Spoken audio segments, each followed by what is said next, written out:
विश्वजीत रतोनिया ये दलित चिंतक और विचारक हैं। विश्वजीत जी का भी बहुत बहुत स्वागत है। विश्वजीत जी, इस वही सवाल के बड़े संत हैं, जाहिर बात है उनके ऑरा पर कोई सवाल नहीं है, लेकिन दलितों की स्थिति एमपी में क्या मानते हैं आप? दलितों के चिंतक और विचारक के तौर पर स्थापित हैं। माफ कीजिए। देखिए, सबसे पहले बहुत बहुत धन्यवाद आपका और साथी पैनलिस्टों को भी क्रांतिकारी सलाम। जिस तरीके से मध्य प्रदेश सरकार ने इस पूरे कदम को उठाने का काम किया, सरकार ने एक साहसिक कदम उठाया, ये सही बात है, और सागर जिले से करने का काम कर रहे हैं। लेकिन सवाल ये उत्पन्न होता है कि सिर्फ मंदिर ही क्यों? क्या ये मंदिर सिर्फ दलितों के, पिछड़ों के, आदिवासियों के वोट बैंक के लिए इस्तेमाल किया जा रहा है? प्रधानमंत्री यहाँ कह के गए थे कि मैं उद्घाटन करने आऊंगा, मैं शिलान्यास कर रहा हूँ।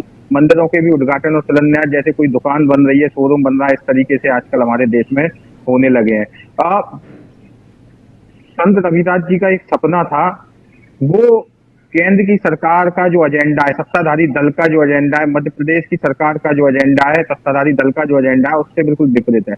क्या एक भी बार बेगमपुरा जो सपना था, बेगमपुरा राज्य का, रविदास जी का, क्या उस पर सरकार बात करती है? क्या कोई सरकार का जिम्मेदार व्यक्ति, नेता बात करता है? प्रधानमंत्री बात करते हैं, मुख्यमंत्री बात करते हैं? नहीं करते हैं।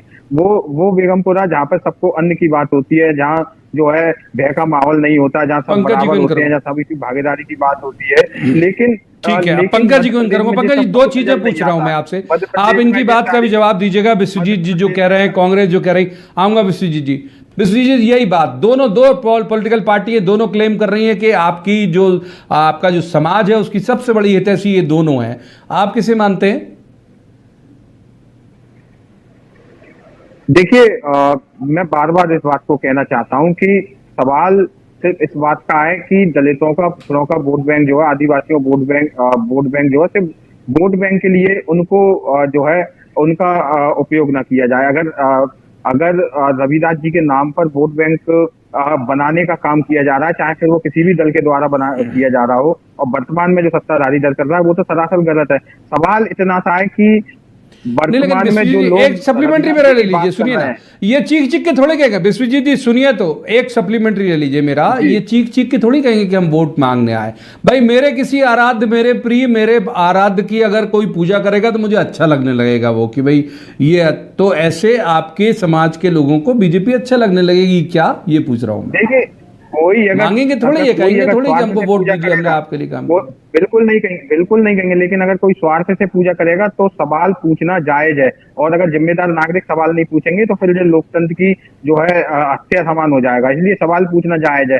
जो लोग आज रविदास जी की बात कर रहे हैं, 2019 में मंदिर आंदोलन हुआ, रविदास जी का मंदिर दिल्ली एनसीआर में तोड़ा गया था, कितना बड़ा आंदोलन वो हुआ, उस पर एक सवाल नहीं है। इसी मध्य प्रदेश के अंदर जो है दलित, पिछड़े, आदिवासियों पर अत्याचार हो रहे हैं। दो लोग देश को खरीद रहे हैं, दो लोग बेच रहे हैं। उनमें मध्य प्रदेश के मुख्यमंत्री जो है इनको चारों को सहयोग कर रहे हैं।